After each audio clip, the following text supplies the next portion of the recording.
各位网友，大家好，我是总台央视记者齐丽丽，欢迎大家来到我们的辽宁本溪大冰沟。那通过镜头，大家一定已经。From China Media Group. Welcome to Liaoning on this virtual tour, and you can see on the screen in front of me we have some mutton soup. You may think this is a food program. Let me tell you, no. But this mutton soup can give you a beginning to today's virtual tour. In China, there is a saying goes that the people are just like the city, the place that they grew up. So the entry point for your love of a city starts from a local food. So when you are in Benxi, you cannot miss this mutton soup. Well, you may wonder, so people eat mutton everywhere, but why the mutton soup is tasted differently in different places, but why we give you this mutton soup before we start our virtual tour today? Well, you're gonna get the answers in a few seconds. First, let's bring on board Miss Song, our tour guide today. Say hello to our viewers. Hi, welcome to Benxi Dabingou. So a lot of viewers have seen this mutton soup, so tell us why we have this. It's not allowed to use fire in the forest, but we warmed the mutton soup before this program, and we brought this on a table in front of the camera. So tell our viewers why the mutton soup here is very popular. So sit down and let's talk about it. Why the mutton soup here is very delicious? Because we have the best sheep here, and those are wild sheep, and they have very good meat quality, and it's very tense. The second secret is how it was cooked, and it takes 4 to 5 hours, and we're using wood fire, those traditional stoves in the countryside. The third secret is that we're using the best water, and the water comes from springs in a mountain. So only with the best water can you come up with the best soup. So why we are starting this tour with this mutton soup? Because at this season of the year, the weather is becoming colder. A lot of the travelers in Benxi, they want to warm up with this mutton soup. Then you sweat a little bit, then you can enjoy the beautiful scenery here. So this mutton soup is our hospitality treatment in Benxi, and I can already smell this soup. And there is a lot of seasoning over there, and let's pour them in and present this mutton soup to all the viewers. We won't be able to eat this up because, but no worries, we have travelers here, we also have the cameraman, and it's such a great feeling smelling this mutton soup in this forest, and we won't waste any bit of this, and later we're gonna share it with our crew. Some viewers may wonder, we have some experience in this virtual tour, but whatever we try, we cannot bring truly the smell to our viewers, but we can give you this visual, and you can have a taste and sense what enjoyment that we're having right now. Well, I'm gonna take a sip here. So this is the soup made of the spring water in a mountain, and before the program I felt a little bit chilly, but with this mutton soup I'm warming up. See, we are even attracting some bees. So in Benxi, the people say that there's nothing that cannot be solved by one bowl of soup, and if it cannot be solved, have 2 bowls of soup. So all the ingredients come from nature. They come from this vast land, and here in Dabingou of Benxi, this is a true explanation of nature, and let's have another sip of mutton soup before we start today's virtual tour. All right. At this time of the year, it's very fitting for you to have a tour in Benxi, in Liaoning. There are a lot of red autumn leaves. So we almost forgot our tools. So those are the maple leaves that I picked up. So when you're in this maple forest, so this is the best season for the maple leaves. And Dabingo is different from the other places in that we have a higher altitude in the mountains, and in the very beginning you had a lot of worries and you saw all those leaves on the ground and you may think that you have missed the best season. It's actually not. You see the dry leaves here, but in a lot of the valleys we have a lot of very red maple leaves. So this is just the nature here. We have a small climate ecosystem here each year, starting from September 20th and all the way to the end of October and maybe November. So you have a very long season of maple leaves. So this is the best time for travelers to come here, and this is a rare opportunity for our travelers to get close to nature. So our tour guide picked up some maple leaves and he's holding them in her hand, and some of the maple leaves have become dry and pale on the ground. So in the forest we have seen a lot of travelers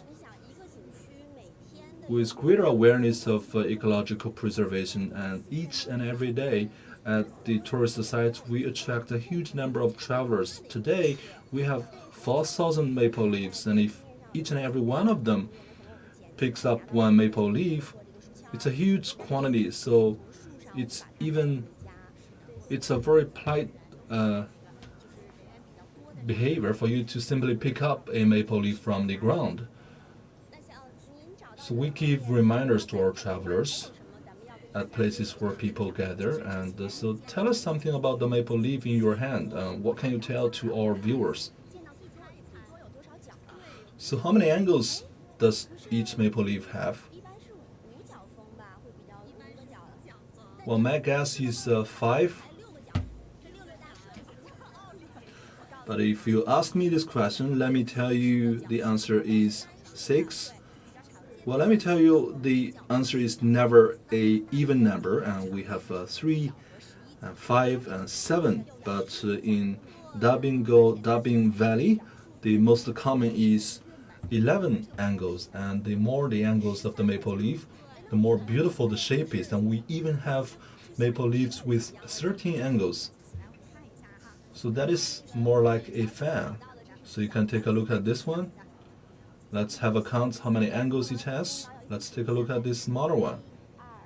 So we can count it with our viewers. 1, 2, 3, 4, 5, 6, 7, 8, 9. So this is the 9-angle maple leaf. So you can see that the answer is always a odd number. 1, 2, 3, 4, 5, 6, 7, 8, 9, 10, 11. It can actually grow bigger, and you can even count the 2 smaller angles. So this one is a 11-angle maple leaf. So we have 20 different types of maple leaves here, and in Dabing Valley we have roughly 15 to 16 different types of maple leaves. Let's keep walking. This is a wooden bridge. If you take a look at the ground, you can pick up a lot of maple leaves, and let's have a count of this one. So 11 angles.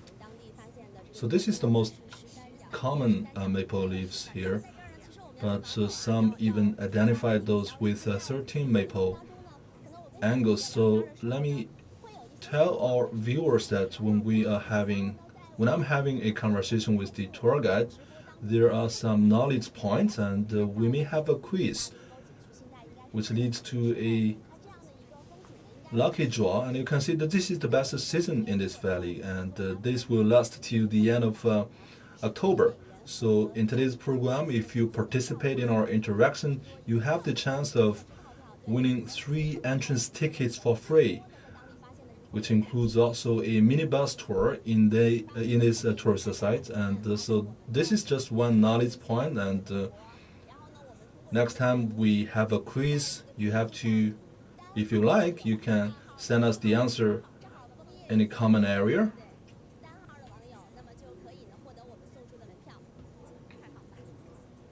If you're lucky, you can get a free entrance ticket to this tourist site. So this is a wooden bridge on the ground, and so we are tailoring to the landscape of the forest, and so you can tell we take into account the concept of preservation. So if you look to the right hand, there is a little cottage. Well, I think this is just a shiny structure, but it looks very beautiful. Well, I can tell you there is something behind it. So do you know what this is? Well, because I'm from Liaoning, I think this is the soft Chinese dates. Yes. So this is the persimmon of Liaoning, and it's not dry, it didn't die, and this is what it looks like. Well, be careful. So are you referring to this one? So here we have a vine which comes up with this persimmon, and this is the first time I have seen this, and I truly and sincerely welcome all the travelers to have a taste of the persimmons here. So it's a great feeling traveling in this valley, and when you encounter something very interesting, you can simply jump down and have some discoveries. So there is a lot of stream here.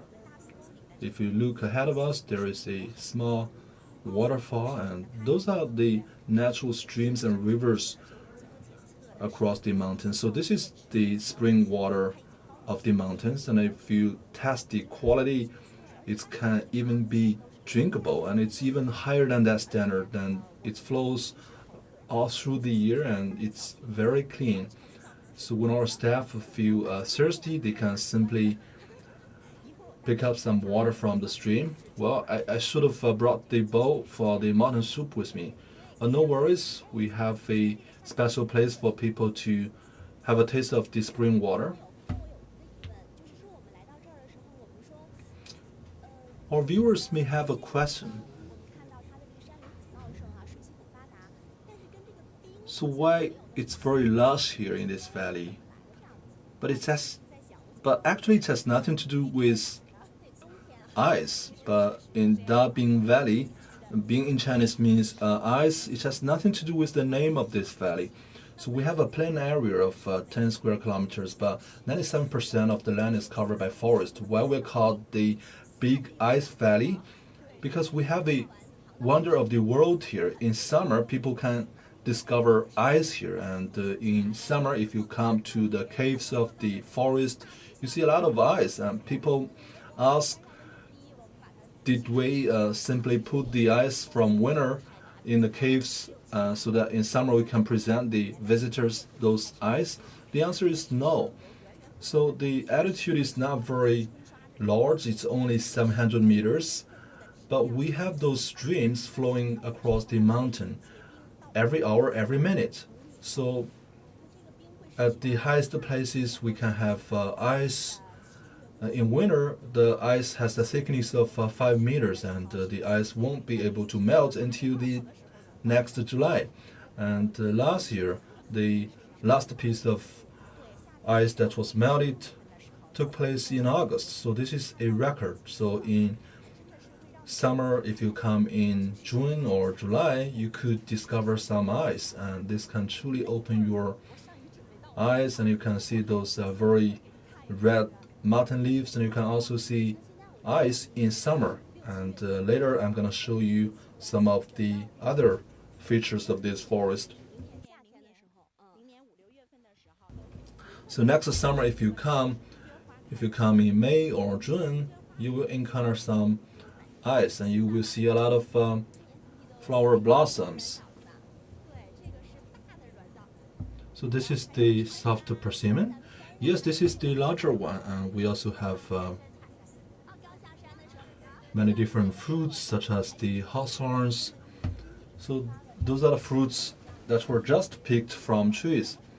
So after this tourist site was developed, we can bring a lot of the local residents to be part of this business, and they can sell the local fruits. Well, I think you have sold a lot. Yes, it's pretty much sold 50%.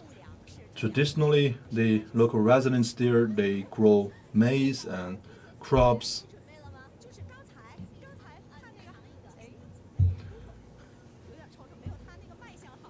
So this is one of the tools of this program, and so you can have a taste of this fruit. You can take a look at the juice in it. So this one was picked from morning. So how do you like it? Very sweet. It's even sweeter than the one I tasted yesterday. So a lot of the travelers haven't been here in the past, but this is actually the largest forest here locally. And several decades earlier, if you came here, you can hear the sound of rickshaws, and now if you come here, you see nothing but these lush trees and forest. This has become a business for the locals to get rid of poverty. So we're gonna board on a minibus so we can travel faster in this forest.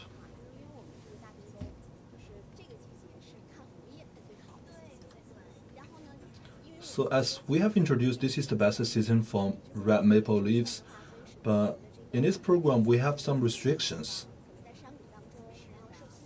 So we cannot always present you the most beautiful place because of signal issues.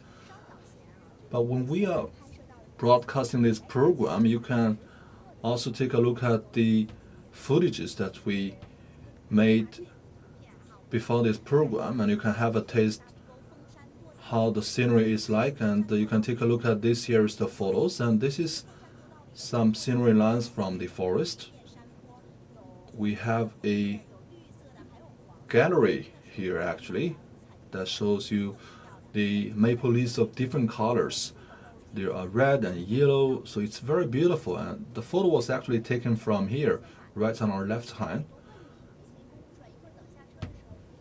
So now I think it's time to disclose the answer to the first question, and so our viewers, they may know if they are the lucky ones. So our first question will generate a lot of free entrance tickets. So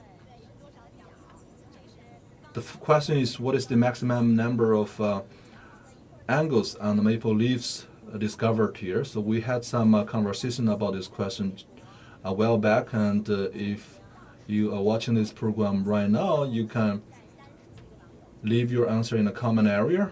We're gonna have a screenshot on a countdown of 5, and if you're lucky, you may get a couple of free tickets to this tourist site. So this is one of the sceneries in this tourist site, and it's just very beautiful and magnificent, and it's very original. In this tourist site, we have 7 such bridges, and in summer, our travelers, they love it, and especially the kids, and they can jump on a bridge barefooted. And in summer, a lot of the travelers, they say that this is a natural air conditioner at the hottest time of the year, when the city temperature is around 30 degrees. And if you come here, you can take a guess, what is the temperature like? Well, I think you would have the sunshine anyway when it is 35, 36 degrees in the city. Here, I'm guessing we can have a temperature of 25 degrees. In 2018, we broke the temperature record in Benxi City, 39 degrees, but here the temperature is 22 degrees centigrade. So truly this is a natural place for people to travel into in summer, and you don't need to bring any hats or sun umbrella, and you can have the best breathing of the air here. So that is why we want to send out the invitation to all the travelers at the season of summer, because you can see those maple leaves. You can also have a relaxation in this natural forest, because each blow of air that you breathe is very fresh, and you breathing actually the highest quality of air and oxygen here. And if it is in a city, the air quality is not that very ideal. So why you have so many people here is because this is a very good place, and it's very attractive to a lot of the tourists. A lot of the tourists have just come here. So you can take a look at this painting, and this is the city flower of Liaoning and Benxi city. And talking about this flower, I have another two to show you, and this is related to the second quiz of this program. So you can take a look at this one, the one I'm holding in my hand. And so this is very challenging because we are on a bumpy road, and the picture is not very clear. And so you can take a guess what this is.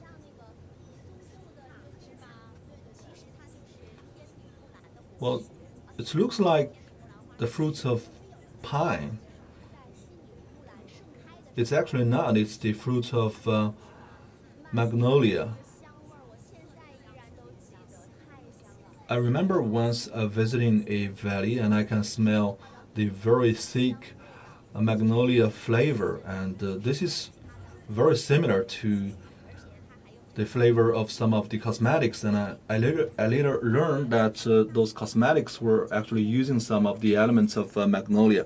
So take a look at this gallery. Why we are famous around the country is because we have a frozen waterfall in summer, and this one was taken in June.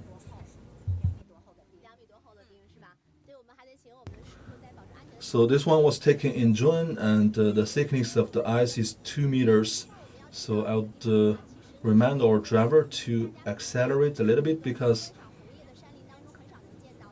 later we're gonna visit a place that is seldom seen by our viewers, and you can actually have some interactions and hands-on experience in this tourist place. So we are still on our road. We're still on our road, and I want our crew to show you a footage that we took yesterday. So when you are watching the maple leaf here in this forest, we also want our travelers to have a close contact with the nature and with the spring water. So that is why we come up with this interaction activity.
So what a journey.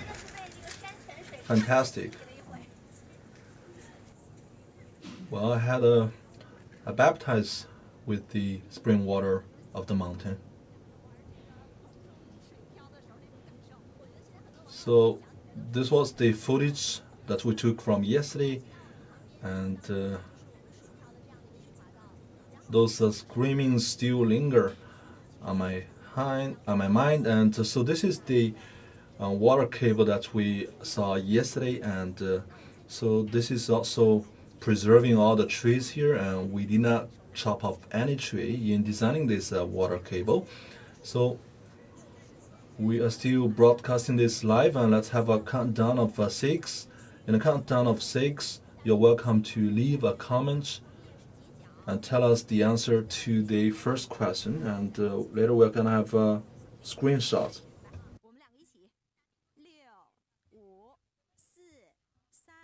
Let's do this together. 6, 5, 4, 3, 2, 1. Screenshot.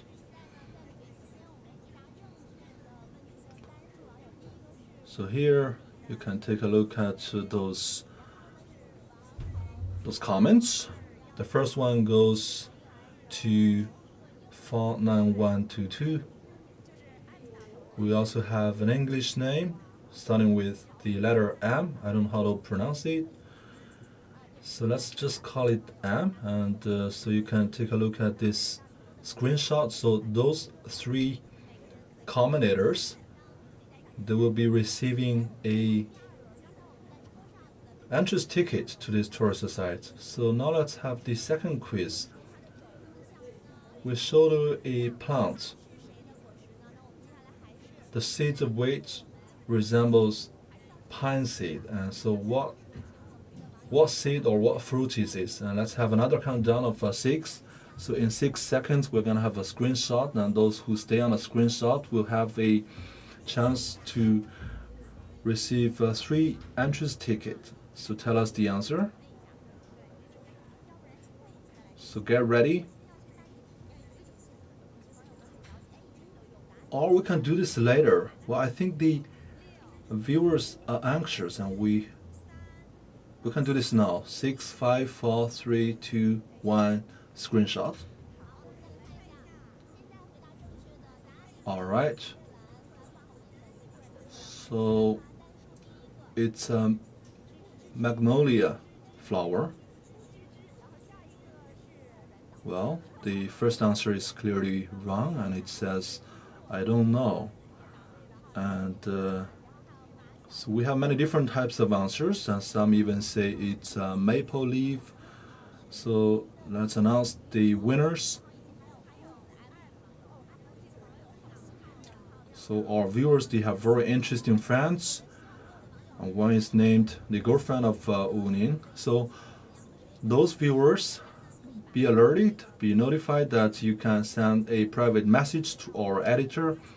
You can send us the address of yours, and you will be receiving 3 entrance tickets to this place. So we have a lot more to show you, and we're running short of time, and I truly want you to have a walk on this swing bridge.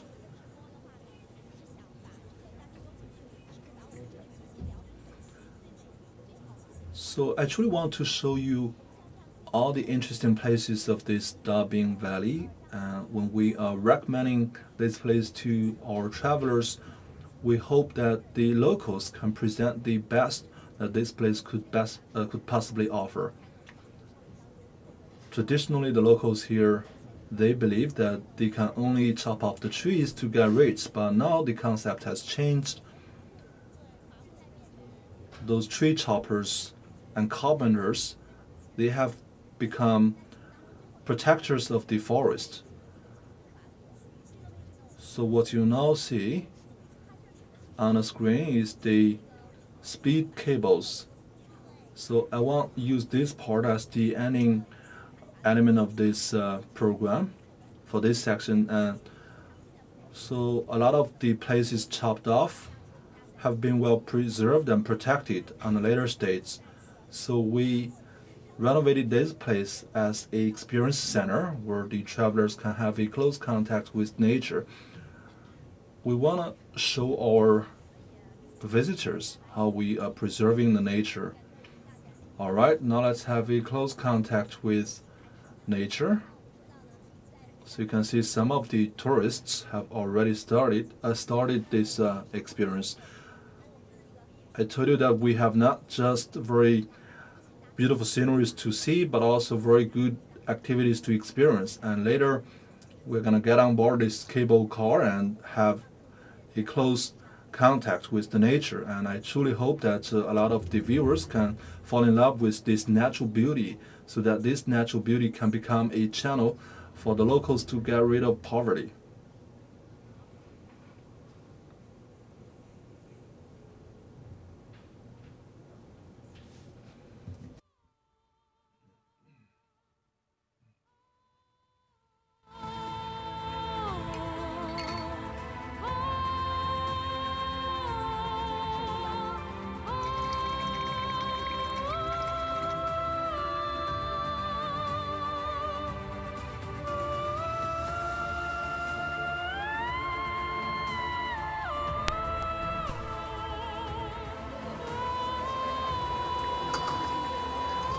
各位网友，大家下午好，我是总台央视记者杨雪。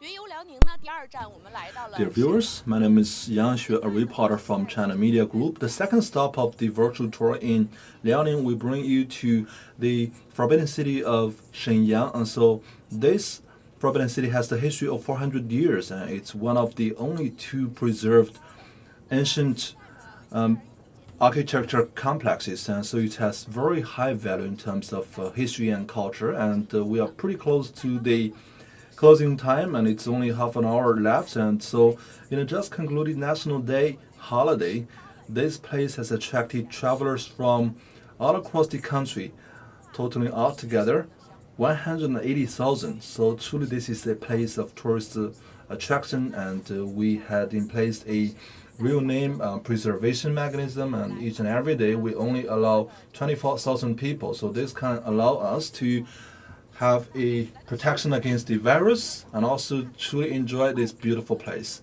So what are the highlights of this place and what are the secrets of this forbidden city? So today we have a virtual tour with all the viewers, and we have with us the deputy head of the Xinjiang Forbidden City, Mr. Li. Hello, all the viewers. It's a great pleasure to welcome you on this virtual tour to this place. A lot of the viewers have been to the Forbidden City in Beijing. So what is the difference of this Forbidden City? Do they have to come here if they have been to Forbidden City in Beijing? So this place is very worthy of your visit, and Germany Chancellor Angela Merkel visited this place at the recommendation of Premier Li Keqiang, and truly this is a very unique place in terms of the architectural style and the historical value that this place has. So if you have visited the Forbidden City in Beijing, you would think that it's very magnificent and very grand, but here it's a different feeling, and it feels very warm here. So tell us about this place. So the highlight of this place is the Chongzheng Palace. And so tell us, how is this place different from the Forbidden City in Beijing in architecture? So this is the Forbidden City of the Manchuria before they conquered the inner land of China. And so this was called the Shengjing Palace. And the Manchuria royal family actually stayed here for 64 years before they moved to Beijing. So it's a lot smaller. It's not very magnificent as it was in Beijing. You can also see a lot of Manchuria styles here. For example, this Chongzheng Palace has 5 different sections, and it's a lot smaller than the Forbidden City in Beijing. In Taihe Palace, or the Palace of Heavenly Peace, it's a lot taller. It's built on a much taller platform, and it's much longer and wider. In Beijing, it covers 11 rooms, so it's just huge. But in terms of the architectural style, the color combination is very fresh and it gives you this very pleasant feeling. And so tell me something about the color combination.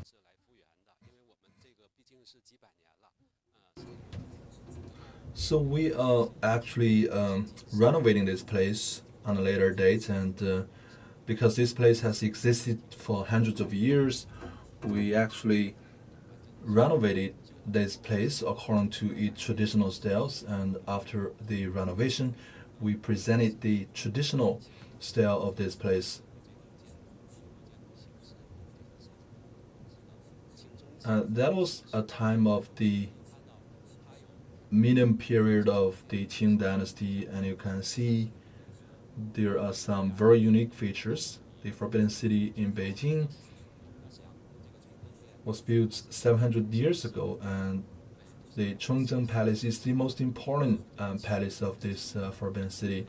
So you can see that the edges are very straight and it's not very curved. In Beijing, it's very much curved.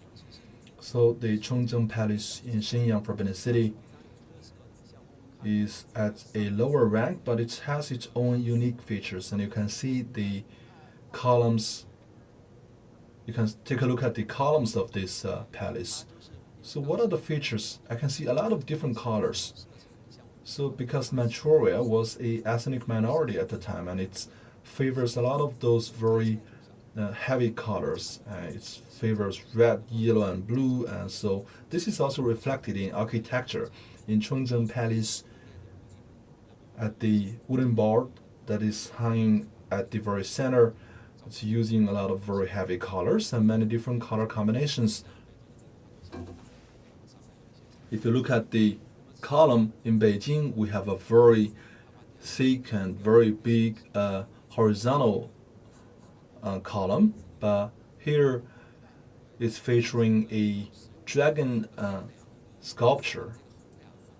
So this is actually a horizontal beam, and it's changing that beam into a special structure and shape, and you can take a look at the dragon head. Dragon head holds out in air.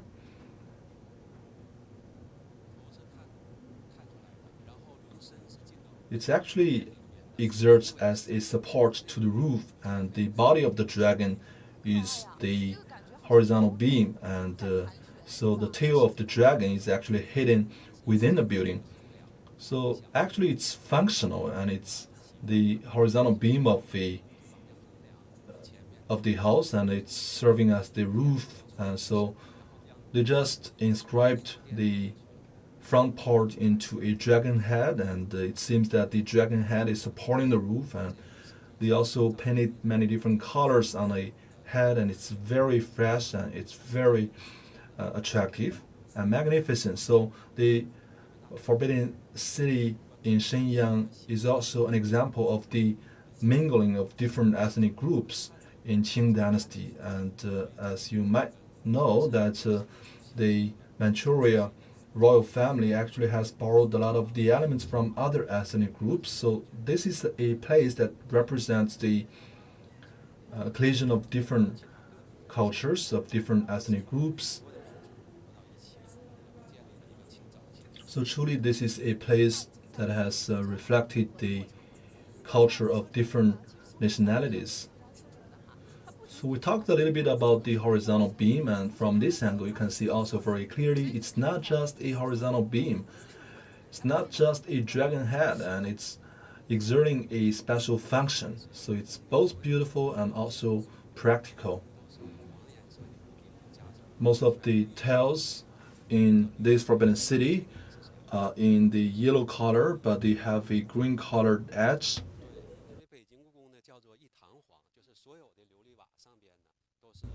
And this is also quite different from the Forbidden City in Beijing. In Beijing, it's yellow color. The yellow color represents the royal family. But in Shenyang Palace, the tiles are in red color, but we have a green colored edge. And it's very beautiful. But it also tells the lower rank of this place. Because at the time of Ming Dynasty, this is only a ethnic a minority, and it's lower than the royal family, and that is why it's built this into this color. So after this introduction, I truly feel that this is a building with story and with history. So for this palace, what was it for in Ming Dynasty? Well, I think in Ming Dynasty, this was just like the Palace of Heavenly Peace in Manchuria for the Manchuria royal family. And at that time, the Manchuria royal family, they were not the ruling family of the country, and they had many different rankings within the family. Actually, the Manchuria tribe was actually governed by 4 people, and they are 4 brothers of the Manchuria royal families. And starting from 1436, they changed the name of the family and the ethnic group from Jin into Qing. And in this transition, a lot of the work were accomplished. Number one, they built some central governmental organs in Shenyang, and they were copying the example of Ming Dynasty. They set up the Central Discipline Department and also the Central Governance Academy.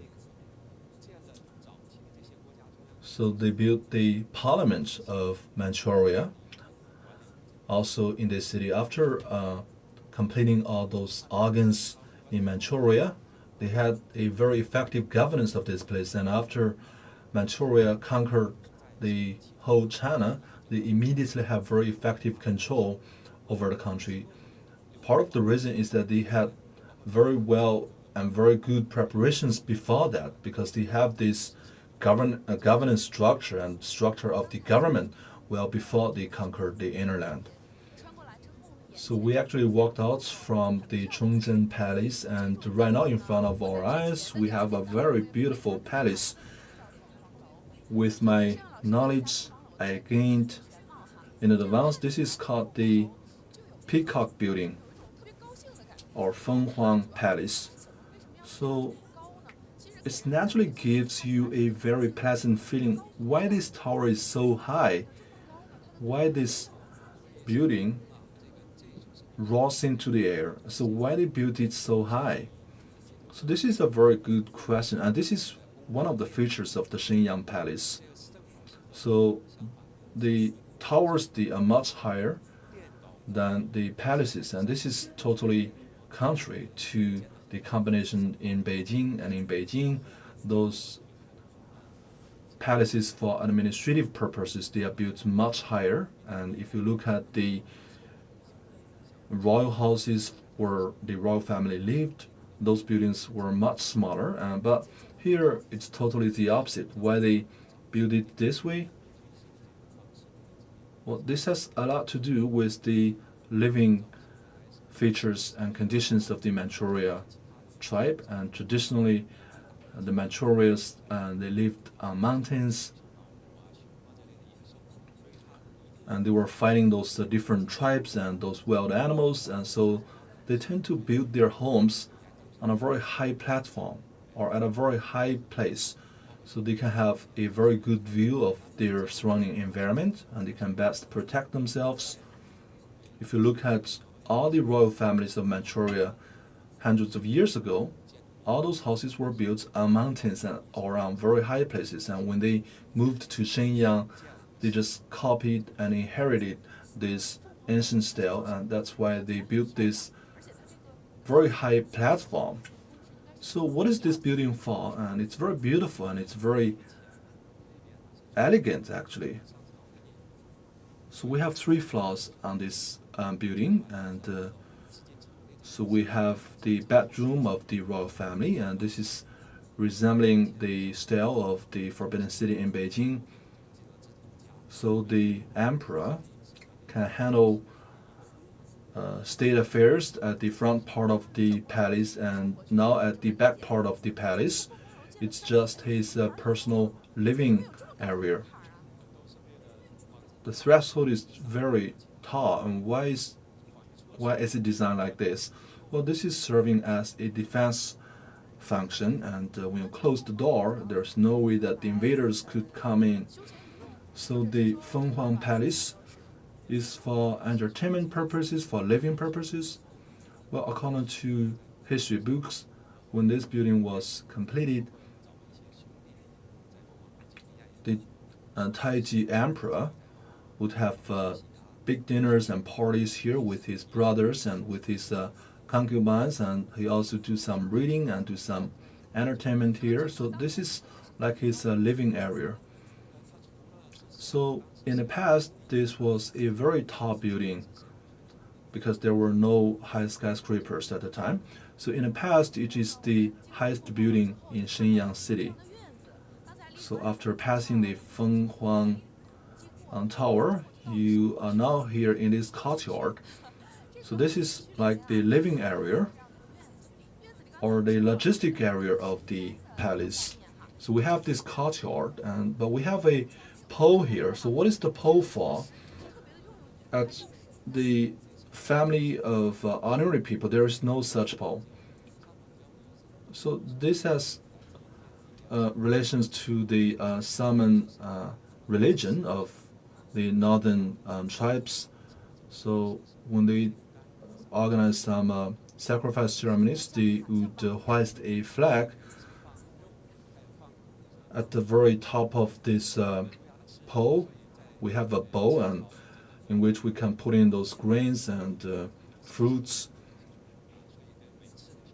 Those are the sacrifices to birds and dogs. And birds and dogs, they were regarded as the very legendary animals in the past. And so when the birds or when the dog eat the animal, the message to heaven is sent.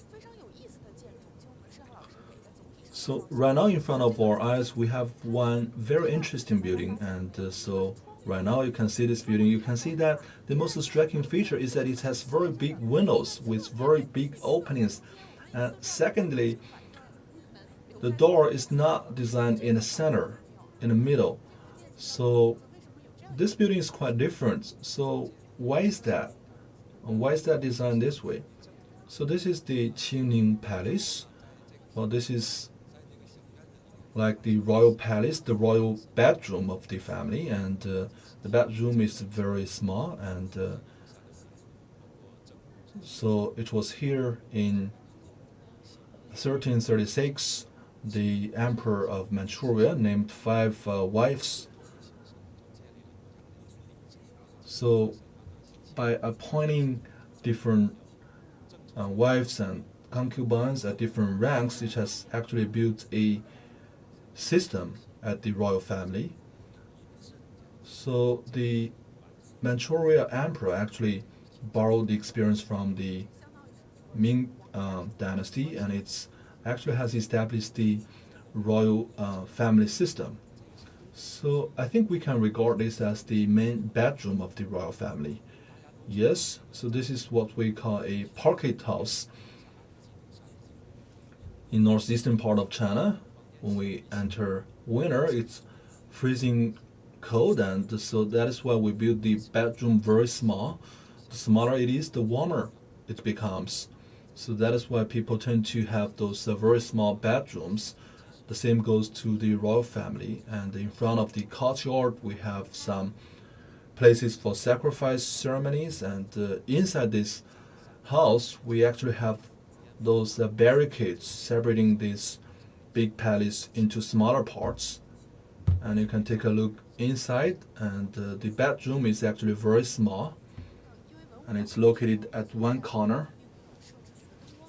For protection purposes, we don't have any lighting inside the room, and that is why it's very dark. But we can show you the structure here. So when walking into this room, you have this very spacious, very big bed, and the bed takes 1/4 of the area of this room. And on the bed, we have one small table. This is also the tradition of the northeastern Chinese. So what is this for? So this is also a tradition of the locals here. In northeastern part of China, it's very cold in winter. So this bed is built very high, and inside the bed, you could actually put in a lot of wood fire, and so the wood fire is gonna warm up the bed, so the bed becomes warm. And here you can see a chimney where the smoke goes out in the air. So it's very smart, and so this can warm up the building in a royal family. Actually, it's not just the royal family, and this goes to all the ordinary houses in this part of the country. So each time when they organize a sacrifice ceremony to the Saman religion, they would leave the bed on the west and on the east to those heavenly god. And after the sacrifice ceremony, the family members just come here to have a smaller gathering. So you can see that we have some big pans here, and those are just for the boiling of those sacrificed meat.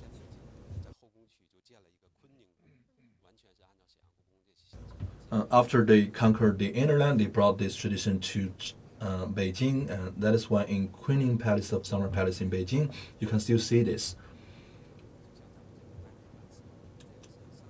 So truly, this big bed, they circle around this room, and they connect it beneath.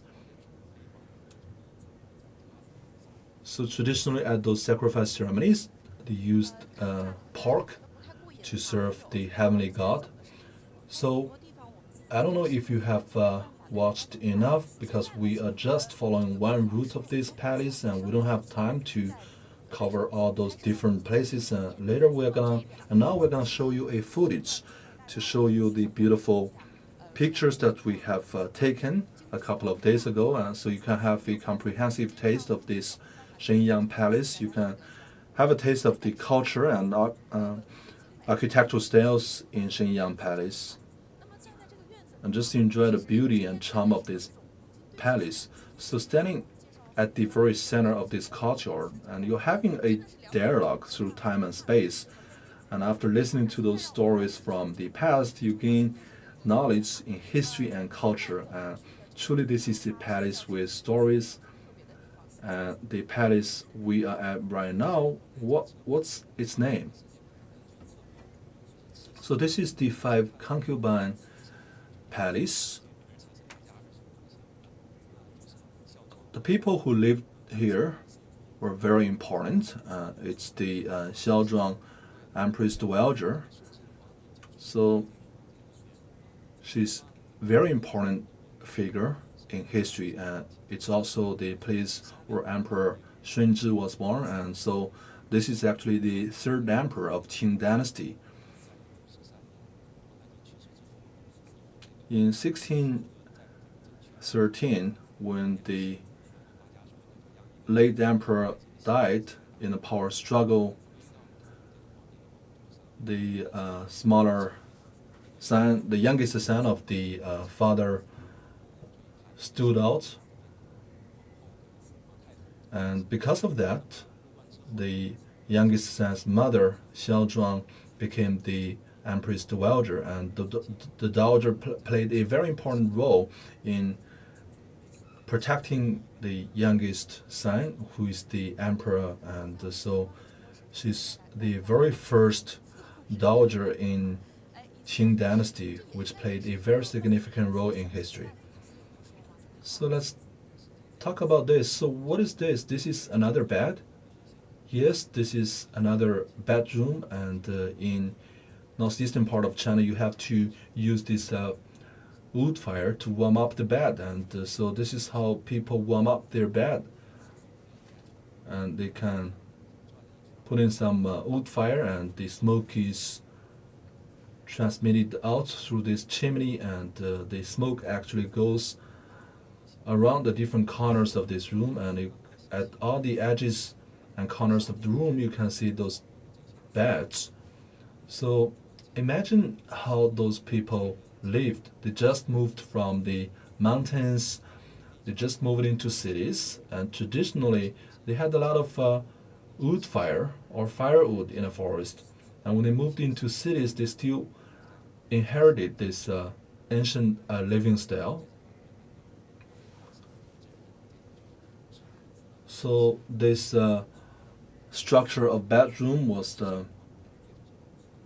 an example of how they inherited their ancient lifestyle. And this is the east bedroom, and in the western bedroom we had some decorations of the ancient emperors, and you can see that this reflects how the Manchuria royal family transitioned from a horse riding tribe into a ruling family of the country.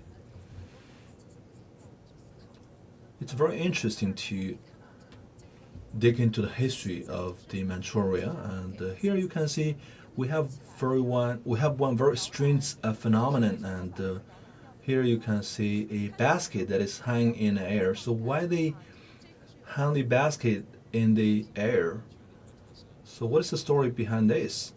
So this is one of the features of the northeastern people in ancient times, and as I have said earlier, traditionally there are those wild animals in the forest, and so that's why the locals put their babies in this basket and they hang it in the middle of the air so it can protect the baby from those wild animals.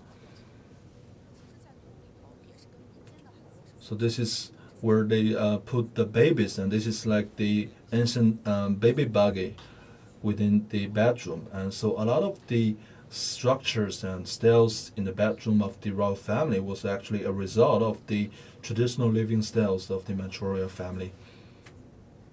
So already we have covered a lot of the room structures, but so which bed would the royal family choose? Well, normally they choose the bed with the sunshine. Normally it's in the south side of the room.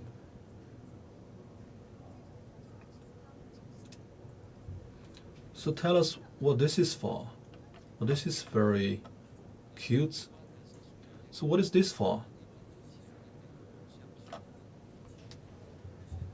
So this is the pair of incense pots in front of the emperor, and we can see this in a lot of soap operas. So this is very interesting, and if the high-ranking government officials said something wrong, it would be punished. So this is just the incense burning pot, and it's very interesting. So the palace actually designed this into a culturally creative product, and this is a box of chocolates. So in ancient times they burned the incense and the smoke would come out. So we come up with some derivatives. This is chocolates, and we also have some high-end ice creams. So I truly want to give you a taste of those products, and you can take a look at this piece of chocolate, and this is built in the shape, this is designed in the shape of deer, and it's very delicate. So you can take a look at this wooden board. We have actually borrowed a lot of the elements of this palace and put it on those derivatives. We put it on the chocolates and also on the other products, and those are considered as very auspicious, and that is why we put them on chocolates, ice creams. So it's very interesting, a cultural phenomenon, and it's very popular amongst the travelers because this is very much related to the culture and history of Shenyang Palace. So through these products they can gain much more knowledge about the ancient royal family. It is through this way that we spread the knowledge to a larger audience. A while back in the culture, when we were preparing for this program, and a lot of the travelers, they are wearing the Han costume. So to give you a better look about this culture, we have taken a lot of measures to meet the needs of our travelers, and I'm not sure if you have seen enough. If not, you can come and pay a visit to this palace and gain some more knowledge. And so this is the section about the tourism. the tour in Shenyang Palace. Thank you.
Mm. 好的，山分一片石，水河九门口。那您现在看到呢，就是位于辽宁省绥中县境内。Now we bring you a different view, and what you now see is the Jiumenkou Great Wall in Liaoning. And my name is Ji Fei. I'm a reporter from China Media Group, and talking about Great Wall. I think this is the cultural landmark in the heart of each and every Chinese. But right now we are at the Jiumenkou Great Wall, and this is the only section of the Great Wall that is on water. And talking about this Great Wall, and this is the first World Cultural Heritage Site in northeastern part of China. And so this is the landmark that they built in 2010, and so in 2002 this was included as one of the World Cultural Heritage Sites. And talking about the Jiumenkou Great Wall, you may have picked this up from the history textbooks in primary school or in middle school. And you know that the Great Wall spreads across the northern part of China, and it goes and stretches to 10,000 miles, and it's spans across waters and mountains, and a lot of the Great Walls are built on mountain slopes. But what can they do when they encounter water? So this is the answer that we show you at this section of the virtual tour. And so right now you can see this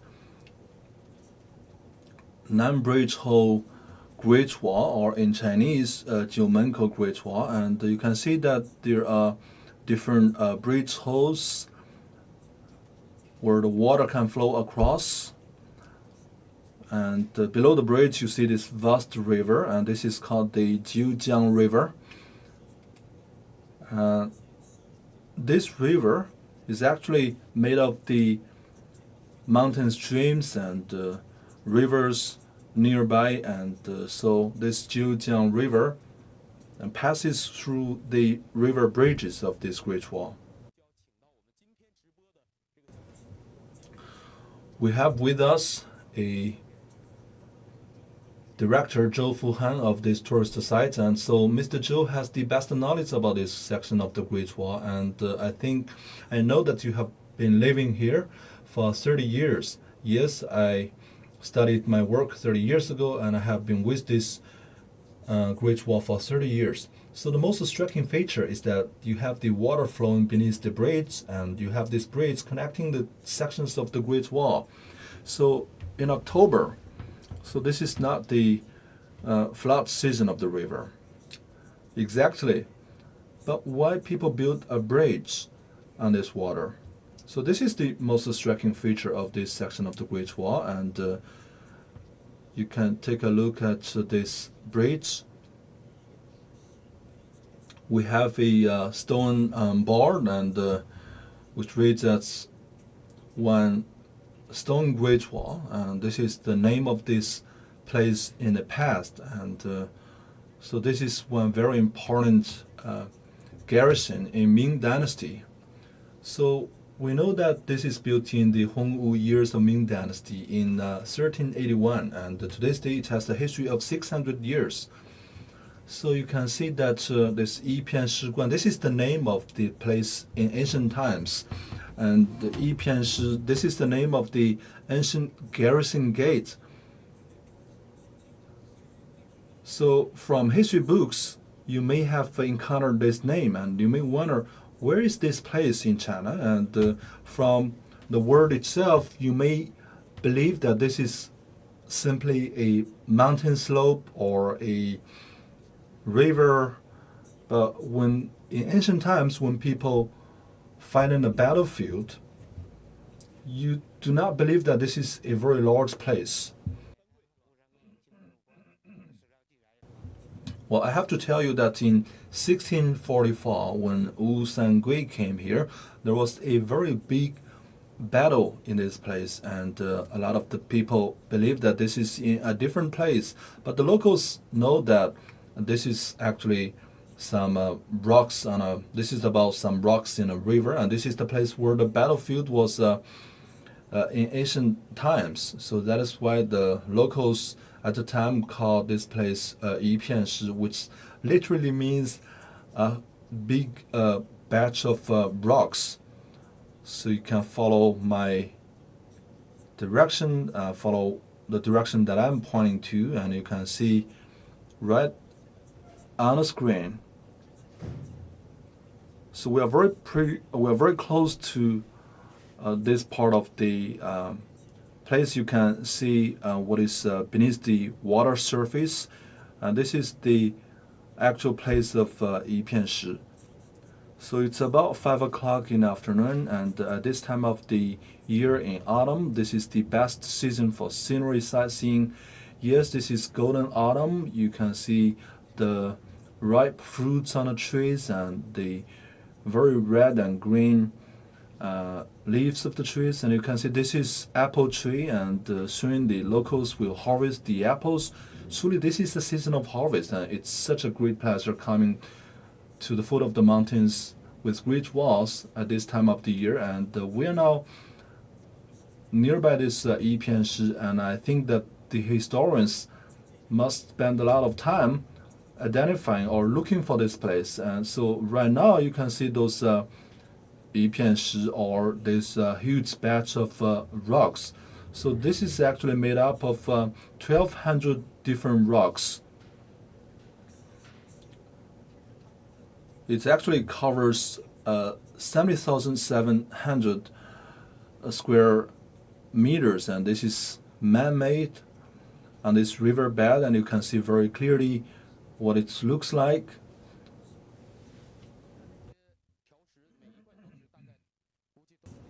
You can even take a look how these different ceramics or stones were connected, and so each stone may weigh 1 ton, and you can take a look how those different stones are connected. And this is the locals call it the bird tail connector. So because this is built in the shape of the tail of a bird, and so all those iron pieces have a history of 600 to 700 years, and so if they use this kind of tool, they can ensure a very smooth surface. So 600, 700 years ago, the locals built this, and they built this very solid foundation, and because this is the platform of a very magnificent building, and they have to build it in a very solid manner, and they have to build the surface very flat and smooth. So do we have some very original remains of the relics? Yes, you can take a look at the foundation number 2, and this is actually built from 600 years ago. And this is also the highlights of our preservation, and we are monitoring these relics closely. And right now we're going to play air footage actually, of this place. And you can see how the water flows across the river bridge holes. So this is a unique section of the Great Wall, which is actually on the river surface. So this is actually a branch of the Yanshan mountain, and at this part of the Yanshan mountain, the mountain slopes are not connected together, and then we have river here. So at the flood season, this place can serve as a military garrison. So that is why the ancient people, they built this garrison on the water, and so the Great Wall, they stretches across mountain slopes and also rivers, and so this is a very important place from a military point of view, and this is the east gate of Benxi of Liaoning province.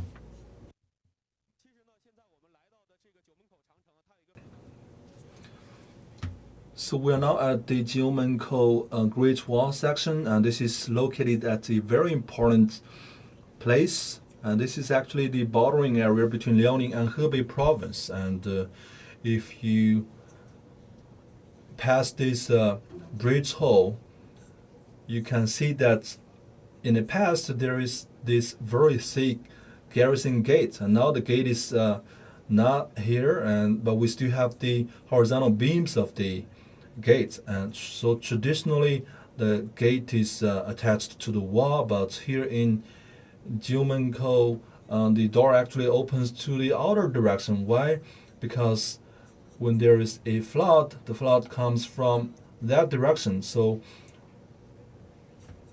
when there is a flood, the flood can rush open the door. And when you conquer a city, the enemy comes from the other direction. And so you have to build this edge of the door on the surface of the wall. So that's why it's very solid in protecting the garrison against the intruders, the enemies. So now we pass this river hole, and we are at the other side of the bridge. So we are right now standing at the border between Liaoning and Hebei province. And right now we are having a virtual tour of China, and now we are in Hebei province. But soon we will come back to Liaoning province. A couple of days ago, when we were preparing for this program, because we are broadcasting this program using internet signal, I believe, there might be some signal issues when we travel between different provinces, and this is one of the very unique features of this place. And we are transitioning from the cellular network between two provinces, and right now we are in Hebei province. So on the side of Hebei, later we're going to climb up the Great Wall, and if you pass this gate, you are back to Liaoning province again. Alright, now with Mr. Zhou, we are crossing this gate, and we are back to Liaoning province again. So walking into the Great Wall, you can see this huge area, huge wall of gray bricks. So this is the color of the Great Wall, and after hundreds of years, this is the color that has remained. So this is the most original bricks from 600 years ago. You can see these cracks between the rivers, and in China, the renovation work for ancient relics follows the principle of renovating the relic in a way it looked like in the past. So in northeastern part of China, at around 6 to 7 o'clock, the it would become dark, and a lot of the travelers are walking down from the signal towers on Great Wall, and each and every year it attracts more than 500,000 travelers.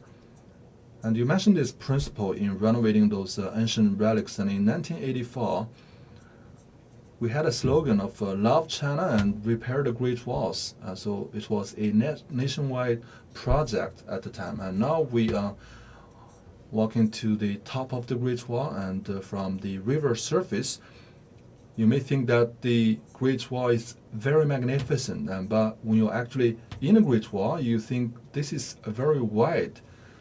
So you seldom have a chance to appreciate how wide this Great Wall is, because this is a very unique section of the Great Wall, and in no other place can you discover such a very wide Great Wall. It actually has a width of 23 meters. So now we are on a Great Wall. So what are we gonna do? So the Great Wall was built for military defensive purposes, and this is the place where the bowmen shoot the arrows to the enemy, and this is where the cannons are supported, and where the bowmen can place their bows and shoot the arrows to the enemy troops. So what is this for? So this is the observatory window, and you can put the cannon there. You can also observe the whereabouts of the enemy troops. So it's very open view, and this is built for military purposes. Most of the Great Walls, they have a very flat surface, but right now it's in a shape of zigzag, and you have this very pointed edge at some of the sections, so it can allow you to have some very comprehensive view of the enemy troops, and you are standing at the high place, the enemy is at the river or at the river bend, and so it can guarantee that there is no dead corner of this Great Wall. Well, this is built this way because we can reduce the corrosion of river water. On the other hand, it can reduce the area of dead corners so that the enemy troops are fully exposed to our oversight, and there is no dead corners, and there's no area that our cannon and our arrows cannot cover. So this is a circular section of the Great Wall, and this is also very unique in this part of the section. And this is truly like the garrison on a river, and it can give you much stronger control over the bridge. So this is a three-dimensional control over this bridge, and this is having a vertical drop of 11 meters, and you can throw rocks and stones to your enemy troops. You can see a lot of holes where you can place your cannons and bows there, so you can have a very fierce battle here from top to bottom. And so in 1622 this was further renovated, so roughly 200 years later they started to renovate this building because they identified some dead corners and safe harbors of this bridge. So in Ming Dynasty, from the inception of Ming Dynasty to the very last day of Ming Dynasty, the government had built this Great Wall day after day, and so this shows you how important the Great Wall is from a military defensive perspective. So truly you are having a dialogue with time and space if you walk on this side of the Great Wall. And on our right hand we have Liaoning province, on our left hand we have Hebei province. So we mentioned this zigzag shape of the Great Wall, and this is a triangle, and you walk here, you're actually at the very pointed edge of the Great Wall, and when there is flood, this kind of design can reduce the corrosion of river water to the Great Wall, and from this angle you can have a very clear view of your fellow soldiers. So this truly reflects the wisdom of the ancient people in architecture, and 600-700 years ago they had this fantastic design idea of architecture. So let's have some interview with the travelers here. So it's getting late, so this is our second visit actually. Where are you from? We're from Qinhuangdao, so it's Hebei province, and it's actually very close. Why do you choose to come here at this time of the year? Because this is the best season, and we did some shopping. What did you buy? So we bought a local wine, local liquor here. So what is in this bag? It's just some apples produced here locally. So this is the harvest season. We have some elderly members in our family who likes this local liquor, and that is why I bought some liquor.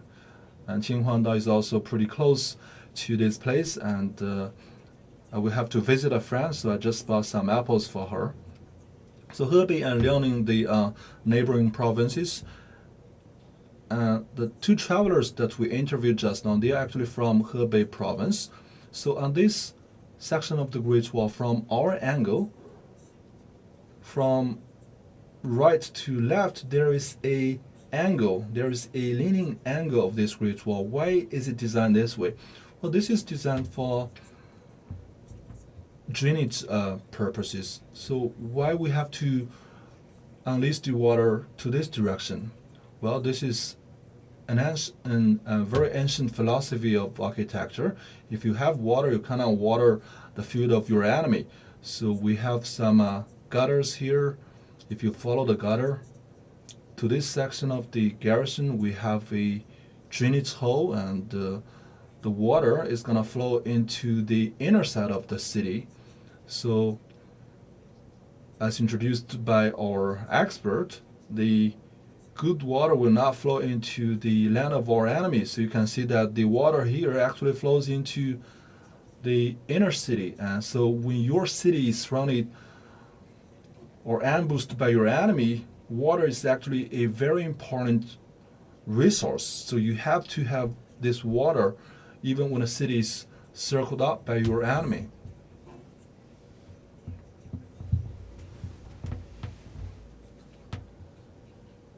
If this city is surrounded by enemies, you have to guarantee that there is sufficient water supply in the city, and that is why it's designed this way. So now it's getting dark, and we're gonna play another footage for our viewers. We're gonna give you another aerial footage of this place. So through this footage, you can see that the Great Wall is stretching to the top of the Yanshan mountain.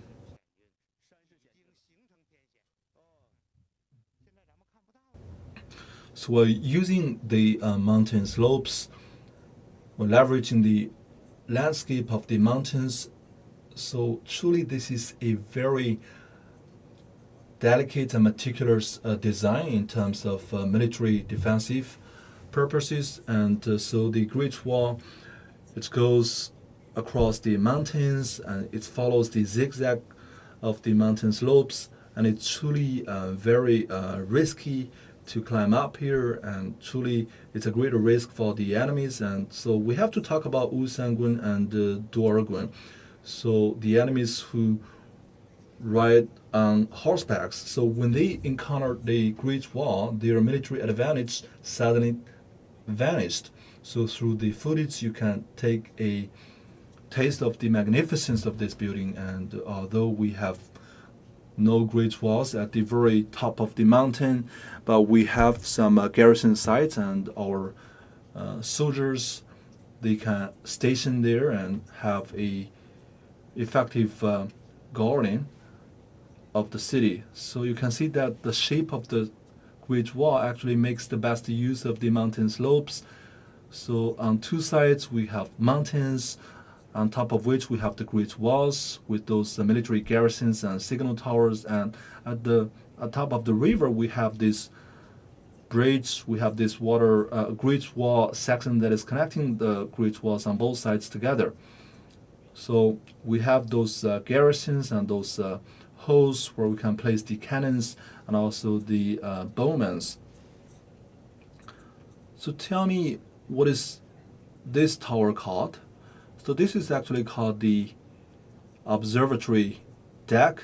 So you can put a lot of military supplies here. You can also transmit signals with those towers, and when some enemy troops is discovered, you can quickly lit up a fire, and the smoke will be observed by nearby signals, and it is in this way that the message is spread to different signal towers. So the total length is actually 1,200 meters here.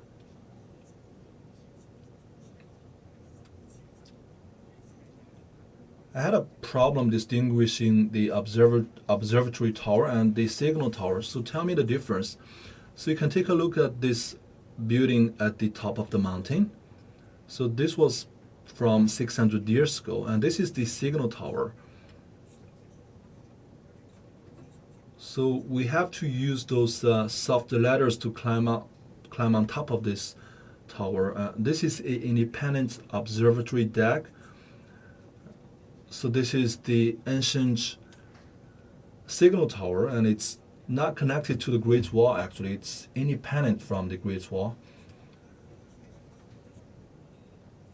So we were using the soft ladder because it's very tall and we have to protect ourselves. And so this is for the purpose of signal transmission. At night, we're gonna lit up a fire, and in the daytime, we will lit up a smoke. So this is the ancient system that we used to spread the message to the royal family, and truly this is a very smart design. And now we're using 5G. Of course, it's much faster, but in ancient times, this kind of mechanism is now very slow. So truly this is a close contact with the ancient wisdom, and we can appreciate the smartness of the people from 600, 700 years ago. They leveraged the mountain slopes and they built the Great Wall. And here you can have a ancient section of the Great Wall. We no longer have those walls and battles, but still we preserved the ancient Great Wall, and you can see this very smooth surface of the wall. After so many battles, after 600, 700 years, it's still well kept. This tells you what good quality the Great Wall had. So as Mr. Zhou has introduced, this is the only section of the Great Wall that is on water, on a river. So that is why it's included as one World Cultural Heritage Site. So because of its uniqueness, it is included as a World Cultural Heritage Site. It's also one very important garrison point in Ming Dynasty. We had a lot of battles here, Wu Sangui, Li Zicheng, and Dorgun. Those military generals, they fought here. And then the People's Liberation Army also fought here. So at important transitional periods of history, in 1922, 1924, we had a lot of battles, important fights here. And when China was under the rule of Japan, this was the place of the Manchuria country. And so this is truly like the gate of a country. So today we had this privilege of listening to the explanation of Mr. Zhou, and this is a very short half-an-hour tour in this section of the Great Wall. We have appreciated the wisdom of people from ancient times. So thank you very much to you, Mr. Zhou, and we are now at the Jiulongkou Great Wall through our virtual program. You had a close contact with history. You also had a close contact with the bravery and wisdom of our nation. Here, in every season, you can see the best scenery. All right, this is this live program from the Jiulongkou Great Wall, and later we're gonna pass on to our colleagues, where you will have a tour in Lushun of Liaoning province.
央视新闻的各位网友，大家好，欢迎来到大连旅顺口区的 Dear viewers, welcome to 现在身后的 Liaoning of Dalian, and we are now at a museum, and behind me we have a monument representing the friendship between China and the former Soviet Union, and you cannot just see this building of 100 years old.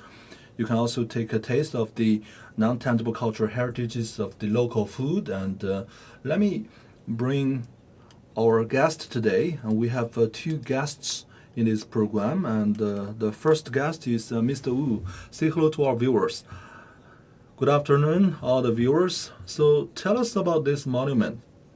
So this is one surface of the monument. We have altogether 4 different faces. So this is the Tiananmen Square. This is the Kremlin Palace.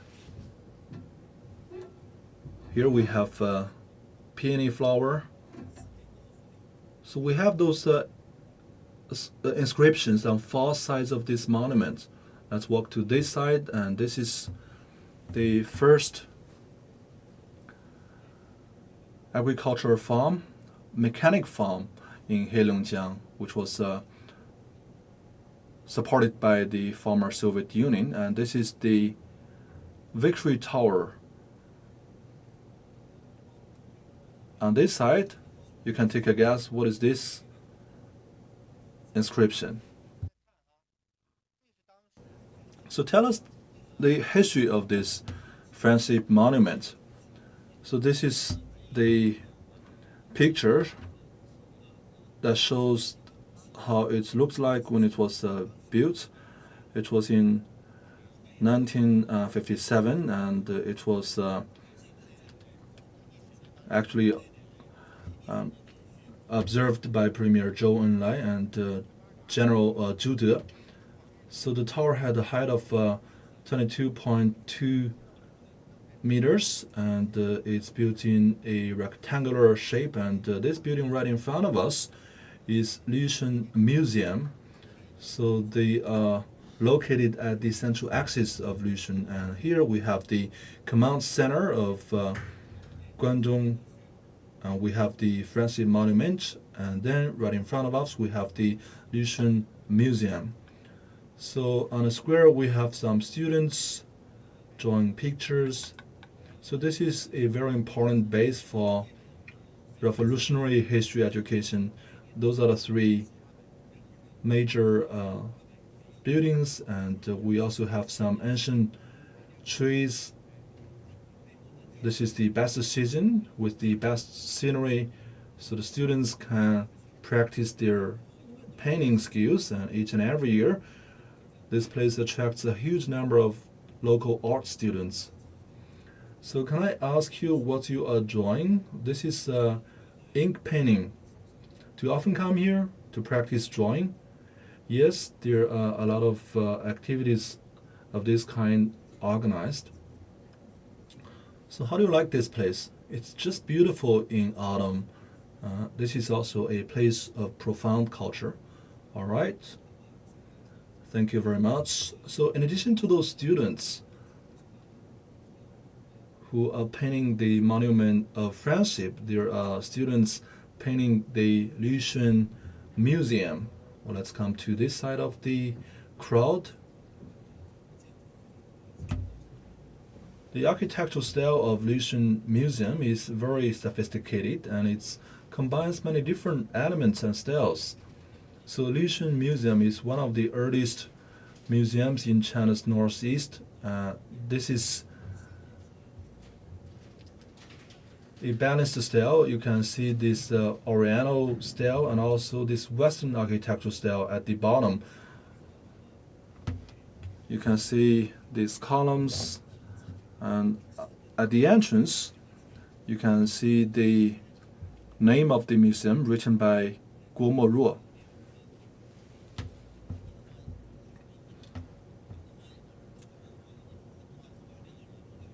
So a lot of the high-ranking leaders of the party and also the government have visited this place. So why this place has attracted so many high-ranking visitors? Because we have a huge number of very precious objects. Altogether, we have more than 100,000 pieces of objects that are accommodated in this museum, and so we have some local food here. So, what is the price? So it's 10 yuan each. So how many do you want? So how do you make this kind of bread? It has very thin skin. We are using red sugar, white sugar, flour. This is purely handmade. This is bacon. This is baked on fire. And so can we have a taste? Yes, we're gonna open this for you. And so we're broadcasting a program live, and a lot of the viewers are watching this right now. And so let's have a quiz. You won't get this easy. You will have to give us the right answers to the quizzes that we're going to show you. And on our right, we have some music players, and each year in autumn, we have not just students practicing their painting skills, but also students practicing their music skills. A lot of arts performances here. Yang Yang, who is the head of this band, is joining us today. So, tell the first quiz to our viewers. So the first quiz is, what is the name of this tree? Can you take a guess? Well, it seems that it's pine. Well, Xiaowan has the right answer. In Liaoning, this pine tree is very famous, and it's actually called Longbai. And in this place, we have 78 of such trees, each with the history of more than 100 years. All right, congratulations to our winners, and you will receive this local bread, and we truly welcome all the visitors to come here for sightseeing and also for a splendid tour. All right, after seeing this building with a history of 100 years, we are going to hear a sound from 100 years ago. We have a ancient radio recorder which is gonna show you the sound from hundreds of years ago.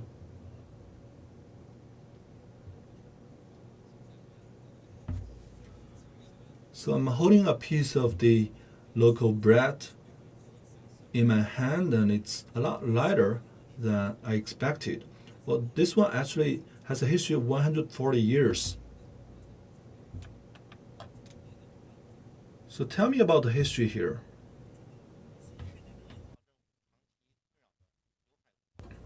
After the first Opium War, the Qing government realized that there is a gap in maritime defense, and that is why Qing government built its first navy after the Opium War.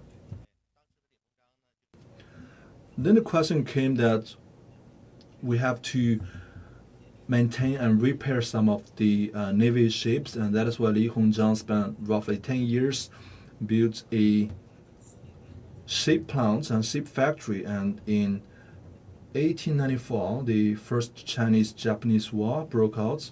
That was in 1894, and in 1895 there was this there is this war between Japanese and Russians, and so Liaoning was the battlefield, and this place has witnessed the birth of China's navy and also the journey of this country becoming stronger. So we have a lot of cultural activities here, and each and every year we have a lot of performances at this square. So you can take a look at this very wonderful performance. Well, I think we're running out of time, and let's just rush to the museum and hear the sound from 100 years ago. So we have the second quiz. The winners will get the lottery, which is the local bread that I'm holding in my hand. And so in front of me we have a lot of performers. each year during this past festival, a lot of the locals, they come here to perform, and this is like a model walk. And take a guess the average age of this band. Hello, hi. So we had a quiz on this program. This is like a interaction with our viewers, and the quiz is, what is the who is the oldest dancer in this group, and who is the youngest one? So tell us your age. So give us some introduction about your band. Each year at the Maple Leaf Festival, we present a performance at this place, and this is well approved by the government. We are a elderly dancing troupe. We are enjoying our retirement to the fullest, and so later let me show you the answer. The lady in blue is the youngest dancer, and the lady in red is the oldest dancer in our troupe. So a lot of the viewers want to rush to the museum for the sound from 100 years ago. Let's not waste the time and rush to the museum. So later I'm gonna have a taste of this local bread, and I think the first step is that you have to crack open this bread.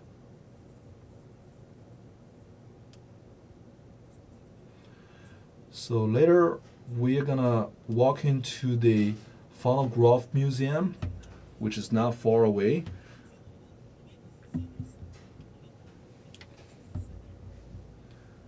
So this is a large area, and within which we have 300 buildings of relic protection, and we also have a lot of historical buildings in this place.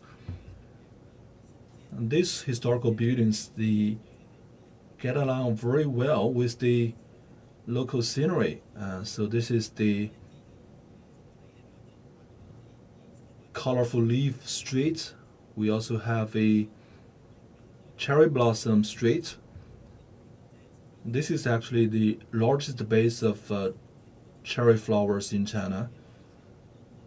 We have roughly 20,000 cherry trees, and each year in April and in May, when the cherry blossoms, we attract a huge number of travelers from all across the country. All right, now in front of our eyes, we have a phonograph museum. So this is a fairly large machine. So you can take a look at this flower. We have many different types of cherry blossoms, and each and every year a lot of travelers come here to enjoy this very beautiful scenery. So Mr. Wang is the head of this museum, and so hi, let me give you this gift. Thank you very much. So Mr. Wang is our second guest of this program, and later I will tell you why he's the second guest. So we're gonna hear a sound from 100 years ago. Yes.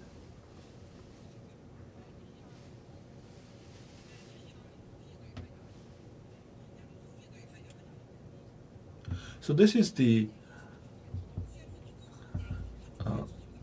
a phonograph. It was built hundreds of years ago, and you can take a guess what is the sound that we're going to play. So I'm gonna play a song. I won't tell the name of this song, and you can take a guess what is the name of this song.